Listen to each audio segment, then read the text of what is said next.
जळगाव जामोद तालुक्यातील राजुरा शिवारात एक अत्यंत हृदयद्रावक आणि मन सुन्न करणारी घटना घडली आहे.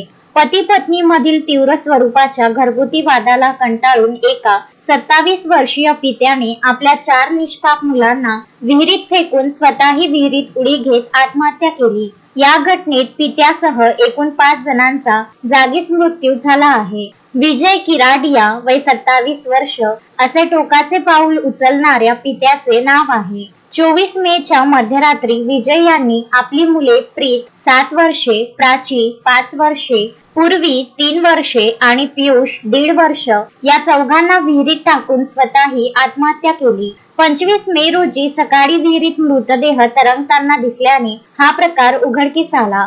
जळगाव जामोद पोलिसांनी ग्रामस्थांच्या मदतीने 5ही मृतदेह बाहेर काढून शवविच्छेदनासाठी पाठवले असून पोलीस या प्रकरणाचा पुढील तपास करीत आहे. या भीषण घटनेमुळे संपूर्ण परिसरात तीव्र शोककळा पसरली आहे.